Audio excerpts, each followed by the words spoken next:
Hello friends, welcome to my channel Amjad Online Classes. So today we are going to take some more problems on cost sheet, right? In the previous video I had told you the complete format of the cost sheet, but before making you solve some further problems, some further questions, let me make you give some clearance about the cost sheet format या net factory cost, right? तो gross इससे पहले हमने निकाला था gross factory cost, right?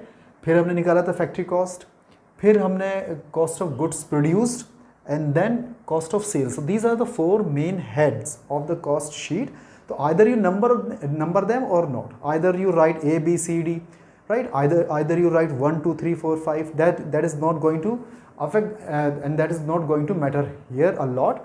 Here just you have to keep in mind there are only 4 heads in the cost sheet जो आपको याद होने चाहिए, आपको कैलकुलेट करने हैं, ठीक है? उनको वो मैंने फर्दर आपको आगे पता चलेगा जब हम क्वेश्चन कुछ एडवांस प्रॉब्लम सॉल्व करेंगे, तो मैंने उनको फर्दर सब हेड्स में क्यों डिवाइड किया था. तो दोज वर सब हेड जो मैंने A B C D E F G H तक आपको बताया था, जी तक बताया था.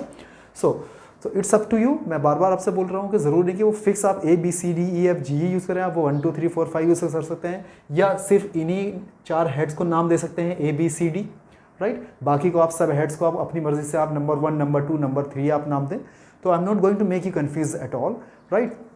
Here the only point of remembering is that point of learning is that you have to calculate these 4 heads, because sometimes it is asked in the question, prepare cost sheet and calculate prime cost, factory cost and cost of goods produced and the cost of sales. So I am just telling you. So you must understand that according to that format, जो हमने format बनाया था उसी format के according, right? Direct material जो हमारी prime cost आई थी, that was the combination of main direct material and the direct labour. आप अगर अपने प्रीवियस फॉर्मेट को देखें, right, plus any direct expenses, यानी जो आपकी प्राइम कॉस्ट है that is related to your direct expenses, right? And then you added some factory overheads, right? It means the factory overheads plus prime cost will be equal to factory cost. Here the factory cost mean net factory cost. It means WIP यानी work in progress is already adjusted in this, right? After that the cost of goods produced here means factory cost जो आपकी calculate होकर आई, क्योंकि आप देखिए हम कर क्या रहे हैं, हम टोटल कॉस्ट में सारे एक्सपेंसेस एक के बाद ऐड करते आ रहे हैं, ये तो कर रहे हैं हम कॉस्ट शीट में. तो यानी आखिर में हमें क्या करना है, हमें टोटल कॉस्ट यानी टोटल एक्सपेंसेस हमें चाहिए.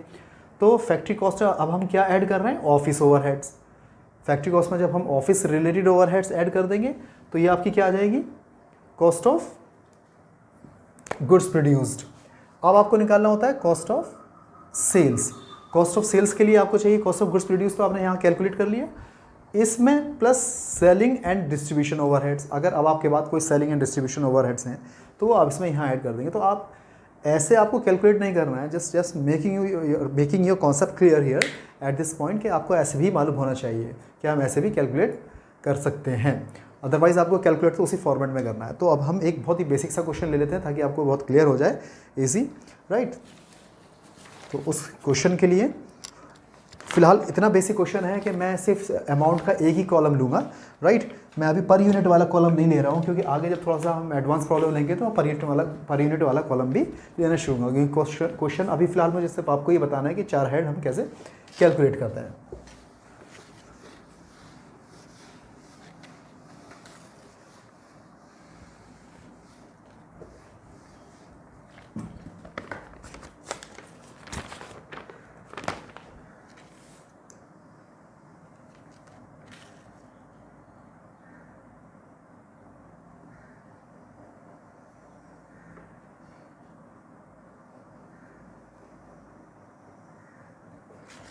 राइट? अभी फिर मैं अमाउंट का सिर्फ ये कॉलम ले लेता हूँ. This is the column of amount. I am not taking the second column, right? Definitely we have to calculate per unit cost also in every question, but here we are not calculating because this is a very basic question. Just I am making you understand again the format of the cost sheet with the help of a certain question, right? तो देखिए question में सबसे पहले लिखा है कि you have to prepare a cost sheet and these are the following expenses are given. Direct material consumed. अब आप देखिए इसमें आपको ना तो ओपनिंग स्टॉक दिया है ना क्लोजिंग स्टॉक दिया है, डायरेक्ट मटेरियल कंज्यूम दिया है. तो हम उसी तरह लिख देंगे यहाँ आपका डायरेक्ट मटेरियल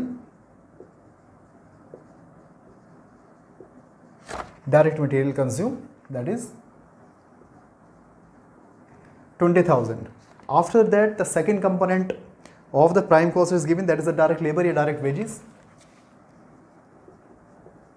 Direct labor या direct wages भी आप लिख सकते हैं, that is 8,000. Right? Then indirect labor. अब आप ये ध्यान रखिएगा, indirect labor is considered to be. अब यहाँ आपको क्या करना है, कॉस्ट शीट में सबसे पहले आपको आइडेंटिफाई करना आना है. You have to identify each and every item that which category it belongs to. For example indirect labour it does not belong to the prime cost, it belongs to the factory overheads. Direct अगर होती तो यहाँ आती, जैसे यहाँ आ गया तो indirect नहीं आएगा, सुपरविजन यहाँ नहीं आएगा. तो इट मीन्स आपका यही दो एक्सपेंसेस हैं जो कि आप यहाँ ऐड कर लोगे. 28,000 will be treated as your prime cost.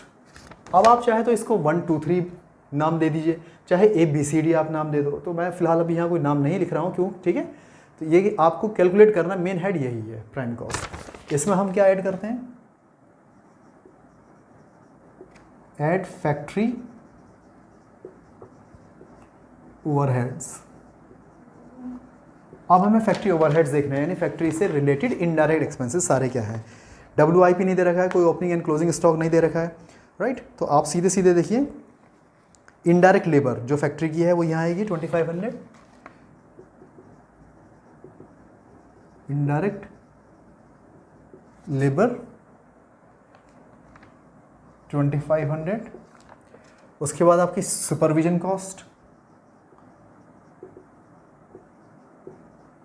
Factory लिखा है 1000. देखिए साफ लिखा है फैक्ट्री रेंट. अगर रेंट पे कुछ नहीं लिखा होता, right, nothing could have been mention, right, as far as the rent is concern, तो ये ऑफिस ओवरहेड माना जाता है. लेकिन यहाँ पर लिखा हुआ है तो आप यहाँ पर लिखेंगे फैक्ट्री रेंट 1600. फिर आप देखिए फैक्ट्री लाइटिंग, साफ लिखा हुआ है लाइटिंग, ये आपका है 600. फिर आपका ऑयल फॉर मशीन, आप देखिए यहाँ पर ऑयल फॉर मशीन भी सिग्निफाई करता है, ये भी फैक्ट्री से रिलेटेड ही एक्सपेंस है.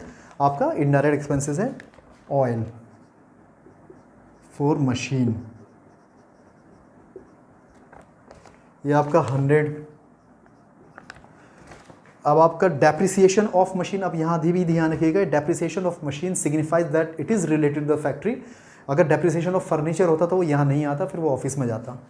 Depp of machine, dep of machine 500. अब यहाँ देखिए आगे ऑफिस से शुरू हो गए आपके एक्सपेंसेस, जो अभी हमें यहाँ नहीं लिखने हैं. तो अभी आप यहाँ इसका टोटल करेंगे. कोई WIP नहीं देख रहा है, कोई वर्क इन प्रोग्रेस नहीं दे रखा है, तो आप सीधे इसमें ऊपर से यहाँ ऐड कर देंगे.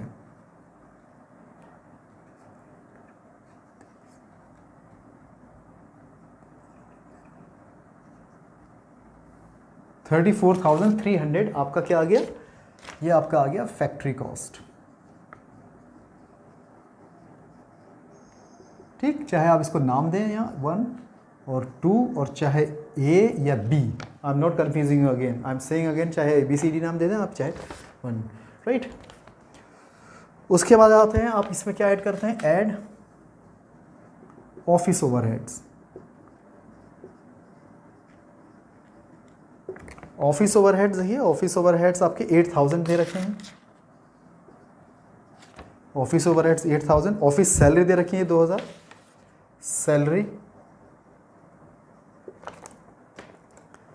2,000. और कोई ऑफिस का, अब आप देखिए, कोई ऑफिस का मिसलेनियस ऑफिस एक्सपेंसेस दे रखे हैं, यानी mix office expenses. Miss office expenses हैं 1,000. अब आपका कोई ऑफिस से रिलेटेड नहीं है, सेलिंग एंड डिस्ट्रीब्यूशन ओवरहेड्स अगली कैटेगरी में आते हैं. तो आप यहाँ इसको ऐड करेंगे.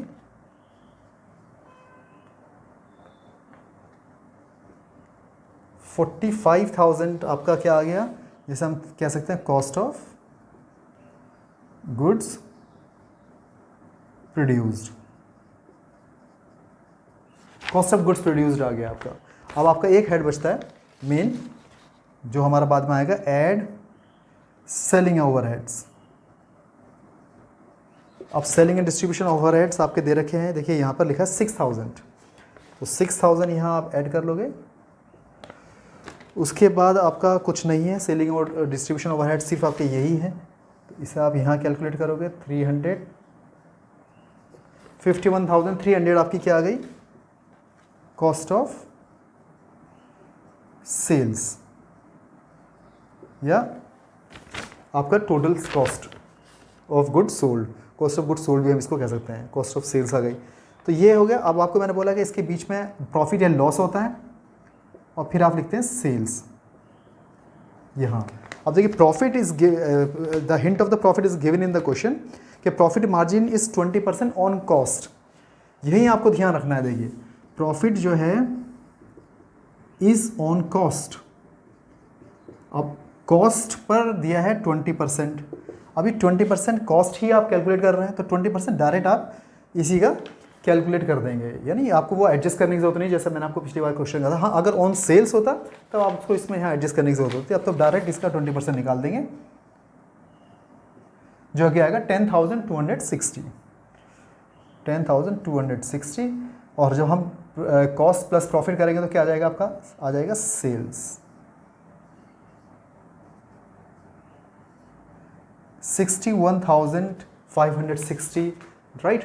I just took a very easy question just to make you understand, right? The format again, just to make you understand how to identify each and every item, just to put in the format, right? And just to make you understand, there are only the 4 main heads of the cost sheet. Either you name them, either you number them or not. हाँ, वो जो मैंने सब titles दिए थे और सब headings दिए थे वो आपको आगे करने पड़ेंगे, लेकिन सब हेडिंग अब मैं उसको आप कुछ भी नाम दें या कुछ भी नंबर दें वो अलग बात है, वो क्यों करने पड़ेंगे वो आपको आगे समझ में आएगा जब हम थोड़ी एडवांस प्रॉब्लम देंगे। तो उम्मीद करता हूँ ये क्वेश्चन मैंने बहुत ईजी लिया without treatment of inventory and stock, and it could be a very easy and thank if you I made you understand it well, right? Thanks for watching this video patiently, right? I see I come in the next video taking a difficult problem, little bit difficult, अभी तो मैं बहुत ज़्यादा जल्दी से difficult दे रहा हूँ, and thank you for watching, thank you, see you again.